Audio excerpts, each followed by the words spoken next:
This module is different than the others, in that you are really encouraged to select the way in which you approach the topic on local solutions to address climate change. If you went to the Tom Rand lecture and or the Naomi Klein documentary, they presented ways of seeing ideas about how to address this critical issue of our time. You are free to think or use any or both of those approaches, but the main idea is that you select the scale of the issue, global climate change and impact, and an example, idea or reflection on how local solutions, or examples of solutions on the individual, small town, group or regional scale might be working on addressing the issues. I suggest looking at local groups such as EOS Eco Energy, but you might have an example or place that you want to reflect on from your own knowledge or experience, which is fine. For example, some are looking at their home community and local adaptation efforts, or the ban of plastic bags in their community, or the impact of one person, such as Greta Thunberg. It is your choice. I also suggest that, if you are looking for a way of framing the local solution, you can use the framework of analysis we have looked at and see if those 7 aspects might apply to solutions to this problem, economic, etc. So, no specific questions to answer, rather, an approach to the question on individuals and small groups and areas, and if they can actively address this issue with any success. Coming right up. You are in my external world just as I am in your external world. So in this way, the final barrier between the knower and the known is broken down. There is nobody, as it were, being carried along by fate. There is just the process. And all that you are is part of the process. Is part of the process. Is part of the process. All that you are is part of the process. So what about the local solutions to address climate change? We see things happening for trendy reasons first, and because they are a product of necessity second, if we see them in time at all.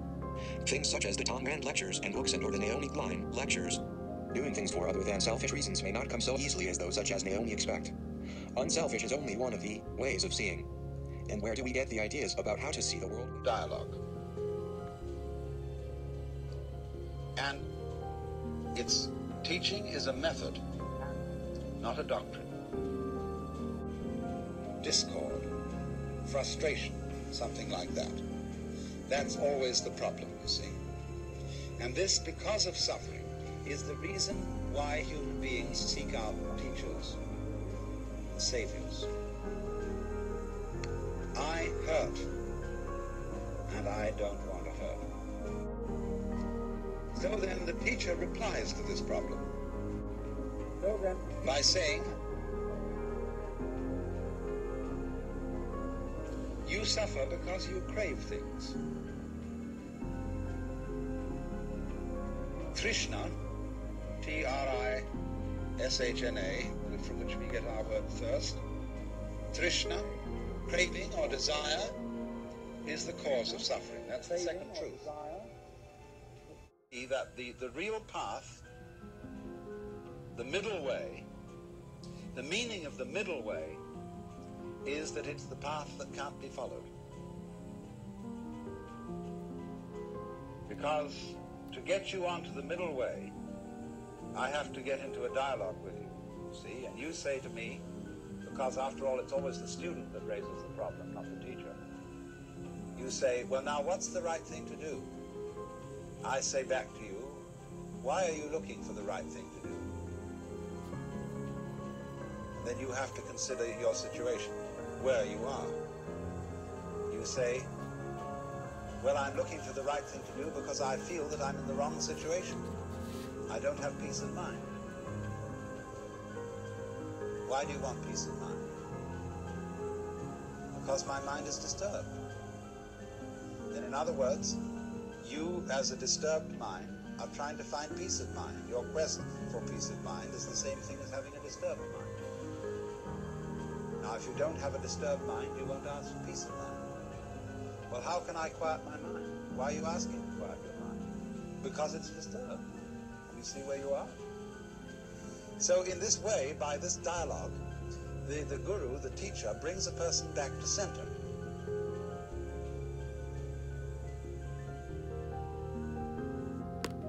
You are free to think or use.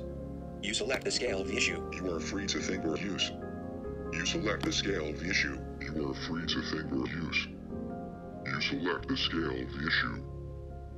You select the scale of the issue. You must do nothing. You must be completely passive. But you can't do that. Because the moment you try to be passive, you're doing something.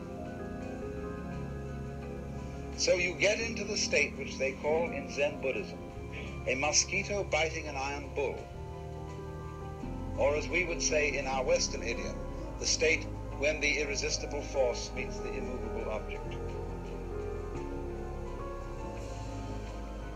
where something must be done, but simply cannot be done.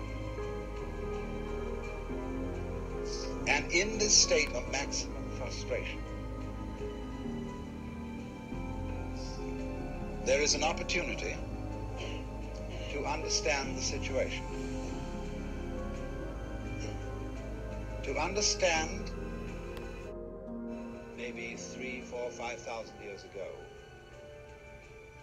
we developed self-consciousness in a peculiar way. We began to realize that by directed thought, we could control our environment in one fashion or another. And it's only we will only stop doing that through a series of experiments in which we try resolutely to get away from ourselves as we are. So that is the middle way. You wish for me to contemplate the local? Local to what? To who? Am I meant to be afraid to be able to be what everyone needs me to be? Or am I unable to fully grasp what everyone needs from me? From you? Or from themselves? Of course. We all are. We are thinking creatures trying to grasp before we act.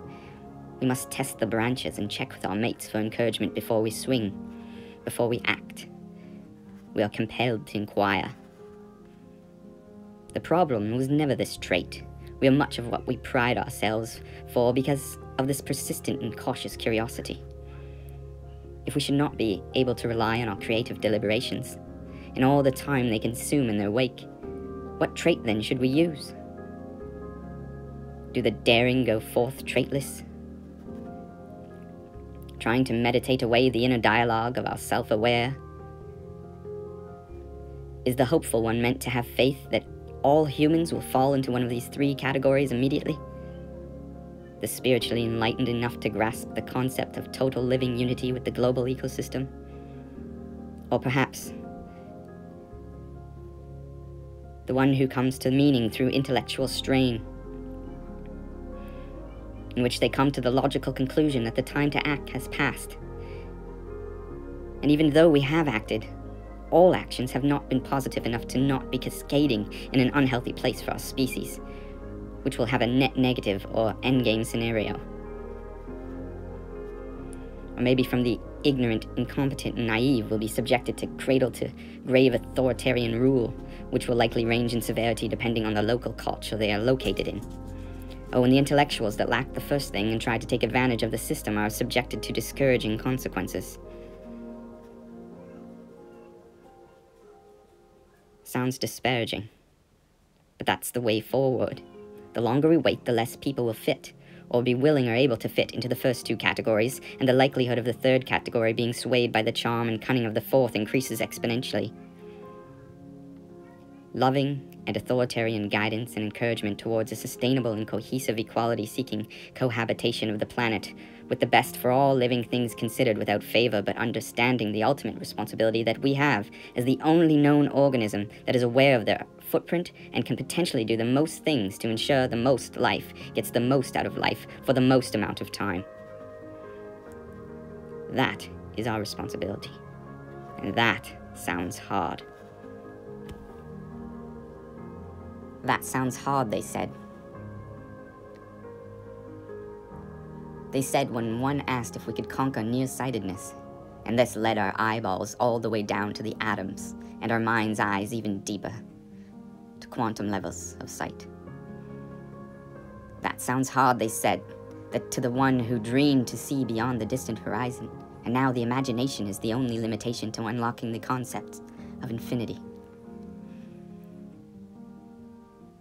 They said it would be hard to get along. They said we couldn't share space. They said we couldn't stave off death itself. They said it would be hard, and that we are destined to roam the earth, barefoot and confined. They said it would be hard, and we grew wings and wheels and rockets, and maybe not even time or space will slow us down now. But can we change who we are individually? Or will they have no choice but to force the issue? The first option plays out best in my mind. The individual makes a big thing out of the work of liberation, and especially likes the kind of teacher who will put him through the most severe paces. It's interesting how there arise from time to time schools in the West where someone comes along offering, people say, look, it's all very well to go to discussion groups and talk about these things, but that's not the real thing. What you need is really to get down and do some work. And often these teachers are very rude and very stern, but people love it. And such a person will always attract a great following. Because people get the feeling, now we're at serious business here. This is really something, you see. And this, you see, though, can be an awful problem. And we don't see it, but what we've done is create all this incredible stuff. These streets and buildings and laptops and cell phones, and in doing so, we've robbed ourselves of a perspective. Yeah, it is weird because, you know, we have this technology that enables us to go around the whole world and even go out into outer space, but actually in a way, it's narrowed our focus. We focus in on the technology and its products, yes, and we forget about the majestic, cosmic, and Earth environment in which we live. How sacred it is, how beautiful it is, how meaningful it is to all of us. So should we expect this level of cooperation? Would you bet on it? Bet your life? How about future lives? How about all future lives? Would you bet every life on it? Touch with the intangible gives life meaning. On universal group cooperation?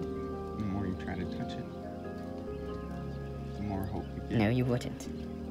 But Some people should we hope for and pursue this with steadfastness and noticeably distracting enthusiasm? figured faith out. Yes. Because this is immeasurably and undeniably more logical and better choice than pessimism and collective inaction. Every single person counts for the side it fights the most for. I've managed to What side of history do you want to be on? conveniently find a better way to live by After all, not allowing themselves. all that you are is a part of the That process. sometimes means question. All that you are is a part of the process.